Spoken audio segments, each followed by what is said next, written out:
สวัสดีค่ะทุกคนตอนนี้ทุกคนอยู่กับปายนะคะและปายก็อยู่ที่หน้าล็อบบี้ของโรงแรม Mama Shelter de la France นะคะปายกำลังจะขึ้นไปกิน breakfast แล้วเดี๋ยวปายก็จะมี footage ของโรงแรมให้ดูนิดนึงว่าโรงแรมที่ปายอยู่เนี่ยน่ารักมากๆแล้วก็มีกิมมิคเยอะมากๆเลยนะคะและที่สำคัญเนี่ยเป็นโรงแรมที่อยู่ใกล้ๆกับ Louis Vuitton Foundation ที่ปายจะพาทุกคนไปชมนิทรรศการระหว่าง Andy Warhol กับ Jean-Michel Basquiat ด้วยนะคะนิทรรศการนี้เนี่ยมีชื่อว่า Art of the Monks หรือแปลเป็นไทยได้ว่าวาดภาพด้วยสีมือนะคะที่เขาสร้างกันระหว่างปี 1984 จนถึงปี 1985 นะคะเป็นการวาดภาพทับกันไปวาดภาพทับกันมาจนเกิดเป็นภาพอันใหญ่มากถึงมากเลยนะคะคือแบบใหญ่มากจริงๆทุกคนอยากจะให้ทุกคนได้ชมกันนะคะแล้วก็ที่สำคัญเนี่ย Louis Vuitton Foundation เนี่ยก็ได้รวบรวมภาพทั้งหมดเกินกว่า 300 กว่าชิ้นที่มีทั้ง documents มีทั้ง sketches แล้วก็มีทั้ง installation ต่างๆที่ทั้งสองศิลปินได้ทำร่วมกับศิลปินอื่นๆรวบรวมกันไว้ที่นี่ที่ Louis Vuitton Foundation ที่เป็นที่สถาปนิกอย่างแฟรงค์ แกรี่เนี่ยได้ออกแบบแล้วก็ได้สร้างขึ้นด้วยนะคะทุกคนซึ่งเราก็จะเห็นได้ว่าศิลปินที่ชื่อแฟรงค์ แกรี่เนี่ยเขาเนี่ยมีสไตล์ที่เป็นโดดเด่นเป็นของตัวเองไม่ว่าจะเป็นเชฟหรือว่าฟอร์มที่มันแบบแปลกๆที่คนเขาไม่ทำกันนะก็คือรู้ได้เลยว่าเนี่ยแฟรงค์ แกรี่ถึงแม้ว่า Louis Vuitton Foundation เนี่ยนะคะจะเป็นสถานที่ที่ใหม่ล่าสุดที่ถูกสร้างขึ้นในฐานะมิวเซียมในกรุงปารีสเลยเนี่ยแต่ว่าก็ได้ใช้งบไปแบบบานปลายมากๆซึ่งจริงๆแล้วเนี่ยออริจินอลเนี่ย Louis Vuitton Foundation เนี่ยควรจะสร้างขึ้นในงบแค่100 ล้านยูโรเท่านั้นนะคะแต่ว่าเขาเนี่ยได้ใช้เวลาสร้างไปจนถึง8 ปีด้วยกันแล้วก็ได้ใช้งบไปจนถึง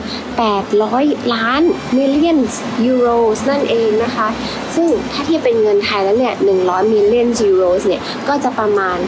3,800 ล้านนะคะทุกคนก็คือแบบบานปลายขึ้นไปเยอะมากเลยสำหรับแฟรงค์ แกรี่เนี่ยก็เลยมีดราม่าเกิดขึ้นกันนิดหน่อยแต่ว่าสุดท้ายแล้วเนี่ยสถาปัตยกรรมเนี่ยก็ยังออกมาสวยงามแล้วก็ออกมาเป็นแฟรงค์ แกรี่อย่างที่ทุกคนได้เห็นกันนะคะแต่ก่อนอื่นเดี๋ยวไปขอแบบขึ้นไปกินเบรคฟาสต์ก่อนนะคะทุกคนแล้วก็เดี๋ยวจะให้ทุกคนดูฟุตเทจของโรงแรมนะว่าโรงแรมที่ไปอยู่เนี่ยน่ารักมากๆแบบน่ารักจริงๆน่ารักไม่ไหว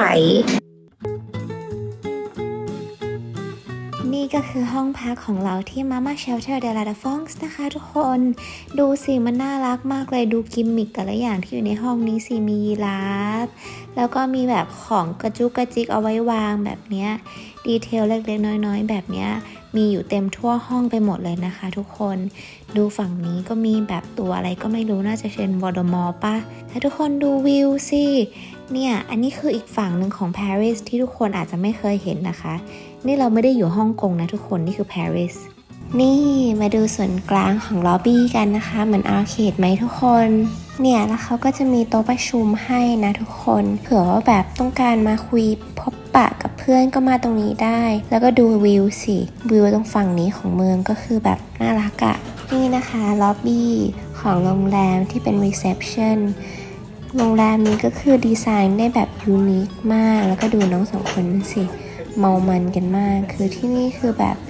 ส่วนกลางมีไว้สำหรับเหมือนเป็น Family Hotel อ่ะมันน่ารักจริงๆอ่ะทุกคนต้องมาต่อกันที่ Breakfast กันนะคะทุกคนเรามาดูกันตรงขนมปังของเขาซะก่อนแล้วก็เนี่ยต่อไปหลังจากนั้นเนี่ยก็คืออาหารทั้งหมดที่เรากินกันเนี่ยทุกคนดูสิอาหารทั้งหมดเนี่ยคือกินกันแค่2 คนนะอย่าหาว่าเราตะกะเลยแต่ว่าแบบทุกอย่างมันดูน่ากินไปหมดเลยอ่ะและนี่ก็คือรถที่จะพาเราไปLouis Vuitton Foundationนะคะทุกคนดูสิเป็น Tesla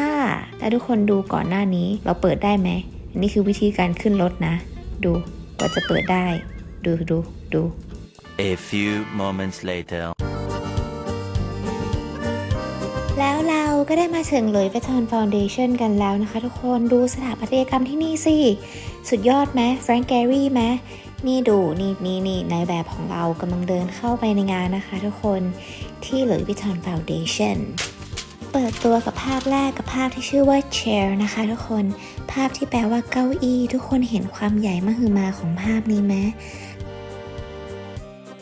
แล้วก็ดูความใหญ่มหึมาของภาพอันถัดไปด้วยสิ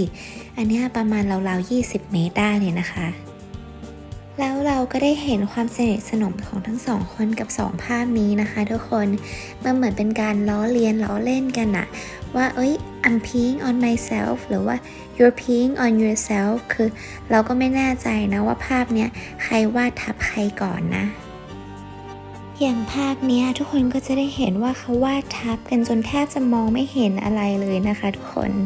แล้วภาพถัดไปที่ชื่อว่า X เนี่ยภาพนี้เนี่ยเป็น signature ของ Andy Warhol เลยนะที่เขาชอบใช้สิ่งในชีวิตประจำวันในการวาดรูปนะคะแล้วตอนนี้เราก็กำลังเดินอยู่ที่ Hall of Fame นะคะที่มีรูป Andy Warhol กับ Jean Michel Basquiat ด้วยกันเนี่ยซึ่งมีเยอะมากเนี่ยดูสิทั้งสองคนน่ะดูสนิทสนมกันแค่ไหนดูเขาถ่ายรูปกันน่ารักไหมแต่ทุกคนรู้หรือเปล่าคะว่าสุดท้ายแล้วเนี่ยแอนดี้วอร์ฮอลกับชอนมิเชลบาสเกียเนี่ยเขาก็ไม่ได้เป็นเพื่อนกันอีกต่อไปนะนั่นก็เป็นเพราะว่าหลักๆแล้วเนี่ยชอนมิเชลบาสเกียเนี่ยเขาเกเรนะคะแล้วเขาก็ไปติดสารเสพติดทำให้แอนดี้เนี่ยค่อนข้างแอนตี้แล้วก็ไม่อยากจะคบกับชอนมิเชลบาสเกียอีกต่อไปนะ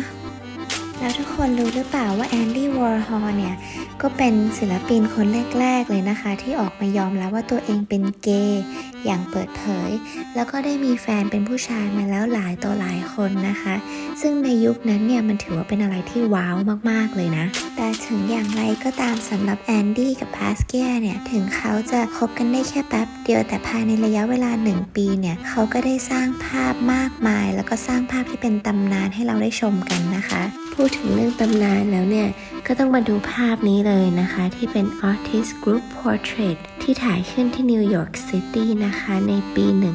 1985 ที่รวบรวมศิลปินที่เป็นศิลปินที่โด่งดังมากๆเลยอย่างเช่นเราจะเห็นแอนดี้วอร์ฮอลกับชอนมิเชลบาสเกียตรงนี้ใช่ไหมแต่นอกจาก2คนนี้ก็ยังมีศิลปินที่โด่งดังอีกมากมายอย่างเช่นเดวิดฮอกนีย์เดนิสโอเปนไฮม์แล้วก็ยังมีสเตฟานโนยังมีอเล็กซ์แคทส์นะคะแล้วก็ฟรานซิสโกคลิเมนเต้ที่อยู่ในภาพนี้อีกด้วยนะคะทุกคนแล้วก็มาถึงภาพนี้นะคะที่เป็นคอลเลกชันของแลรี่วอชที่ได้คนดังมากมายมาเซ็นให้อย่างเช่นแน่นอนต้องมีบาสเกียกับแอนดี้วอร์ฮอลอยู่แล้วนะคะแล้วก็ยังมีโยโกโอโนะศิลปินที่เป็นแฟนของจอร์แดนนันและ2คนสุดท้ายก็เป็นศิลปินที่โด่งดังในพับอาร์ตเช่นกันนะคะทุกคนที่ชื่อว่าคีธแฮริงกับลอยลิเคนสไตน์ค่ะแล้วพอเดินมาที่บันไดเนี่ยไปก็ได้สังเกตเห็นว่าทุกชั้นของที่นี่เนี่ยจะมีลายเส้นการวาดภาพสถาปัตยกรรมของแฟรงค์แกรี่ลงบนผนังซึ่งทุกคนก็จะได้เห็นตามตัวอย่างนี้นะว่าลายเส้นของแฟรงค์แกรี่เนี่ยไม่มีใครสามารถอ่านออกเลยแต่ว่ามันก็เป็นซิกเนเจอร์ของเขาจริงๆอ่ะแหละ